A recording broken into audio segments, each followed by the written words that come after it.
Imagine you're a hotel proprietor 150 years ago looking for a new star attraction. Now, you have the normal candidates: self-playing pianos, swinging saloon doors that grant neither privacy nor shelter, and you can always leave lots of empty whiskey bottles about the place to help the facilitating of bar fights about who's eyeballing, who's women, and so on and henceforth, just that bit easier. But then two plucky brothers come to you with more than just fanciful feathers, but hairs.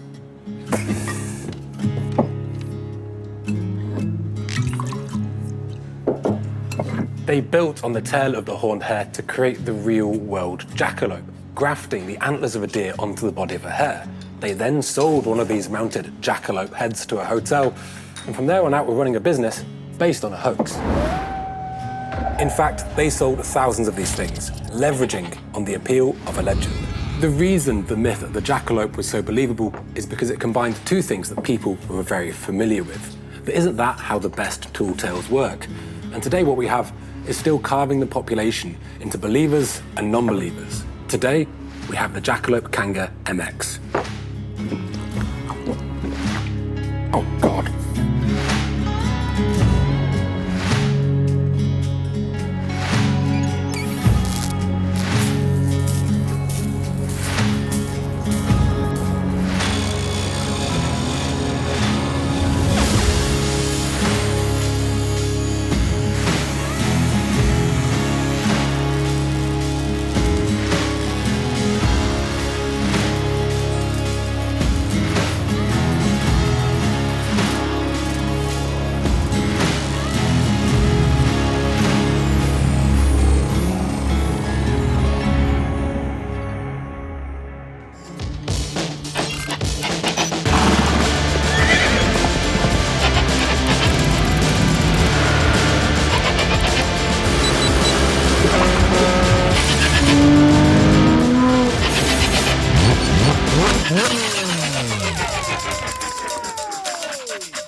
This bike, then, is as much a melting pot for ideas as it is a mountain bike. Something old, something new, something borrowed. Well, starting with something old. From Revelstoke, a town forged on the railways, we have that steampunk steel front triangle.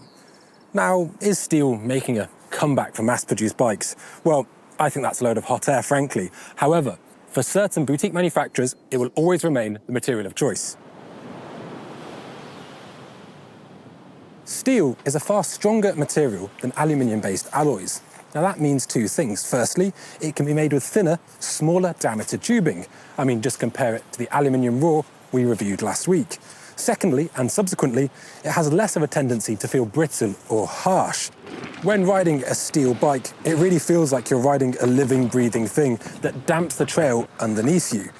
In some ways, compliance is the first line of defense a rider has between them and high-frequency vibration. But as with anything, there are trade-offs. I mean, if we talk about weight, steel bikes are less of a hare and more of a tortoise. The tracking they can provide is genuinely very impressive, but it cuts both ways. And when the rider is putting a lot of force or energy through the bike, they have a tendency to feel like they're distorting and twisting. Now, this isn't so much an issue at the front of the bike. However, over the rear of the bike, where more of the rider's weight sits, it can begin to feel a little inconsistent, especially when they're throwing their mass through turns. Something new. Well, how about geometry that does a better job of encapsulating than here and now than a lot of trail bikes from the more mainstream brands? This medium-large felt tailor-made for Barbara Stigland and I. Its 470mm reach paired to a 445 rear end felt balanced and stable, while still being really easy to effect.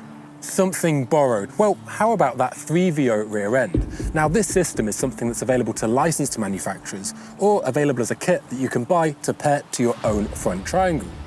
But what happens when you crossbreed Bambi with Bugs Bunny? Does that stiff alloy rear end risk making mincemeat of that front triangle? Or do the flavors really combine in the palate?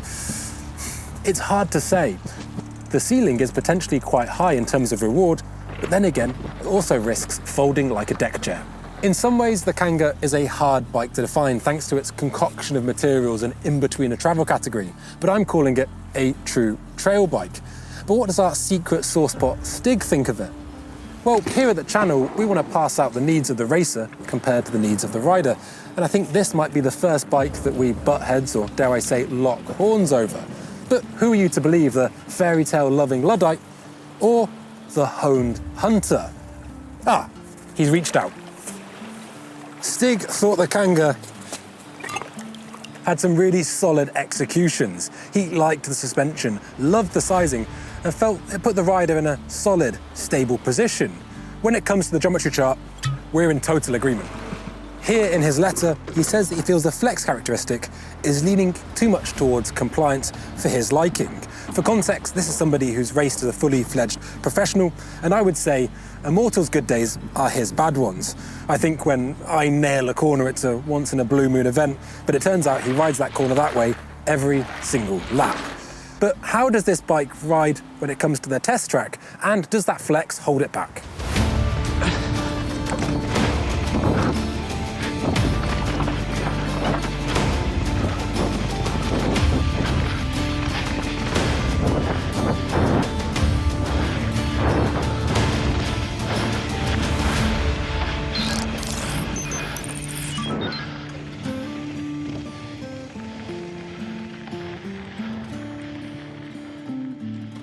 Listen, I'm not a racer, and I don't have so much interest in facts, figures, and fractions as I do in belief. Let me tell you why I think there's so much more to the Jackalope than just lap times. There's so much about this bike that is about trying to make it separate from the herd, giving the designers free rein in terms of their geometry. And how does it stack up? Well, I think it's got a really honed suspension feel, and that steel front triangle has an ability to eke out that final little bit of grip. The Kanga excels on single track and trails that are medium fast, medium rough, and medium tech. However, when the speed is increased and the roughness to boot, it can begin to feel a little bit out of its depth. Part of that is the suspension.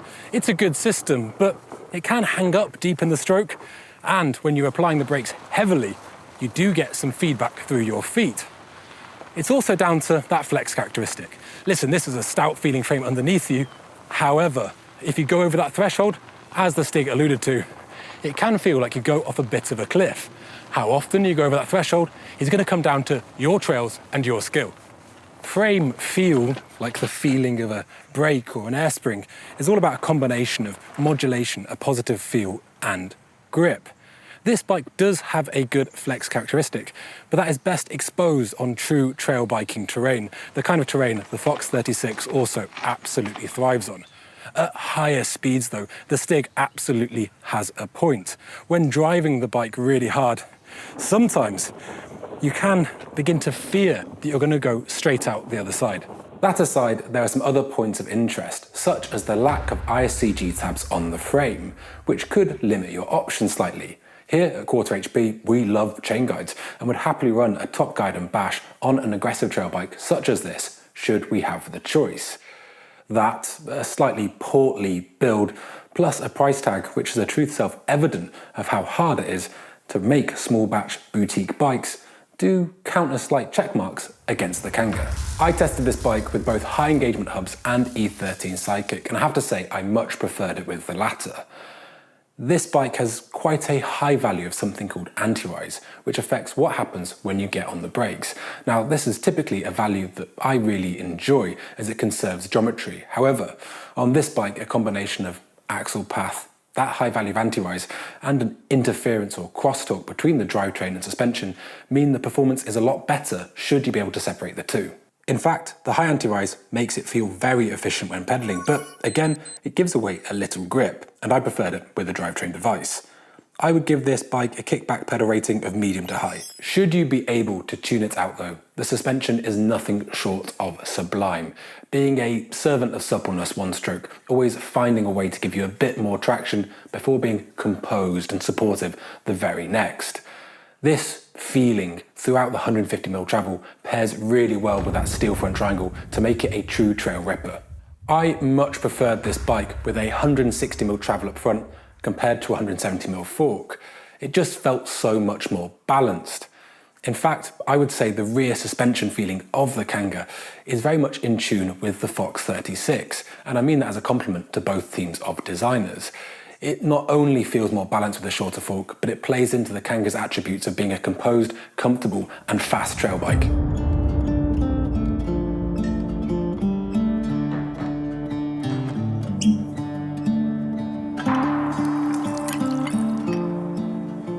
One for the road, and the biggest takeaway, not all bikes feel special, but the Kanga absolutely does. It really feels like it has something to say for itself. Now, I don't know if that's the bellow of a deer or the squeak of a hare, but either way, there's a great deal of charm to it. The steam age aesthetics, in some ways, belie the fact that, in certain regards, this bike is right up there with any other trail bike in 2025. However, much like the horned hare, you're going to have to keep your eyes peeled to spot one in the wild because it's being manufactured in very small volume. So, is it better to believe in the myth and the intangible magic of the Jackalope Kanga MX? Well, that's for you to decide. But I would say those individuals that are prepared to take a leap of faith might just be rewarded. Now, for a small leap of faith, why don't you subscribe to QuarterHP to keep in touch with all of our videos? I've learned my lesson. Have you got any milkshake?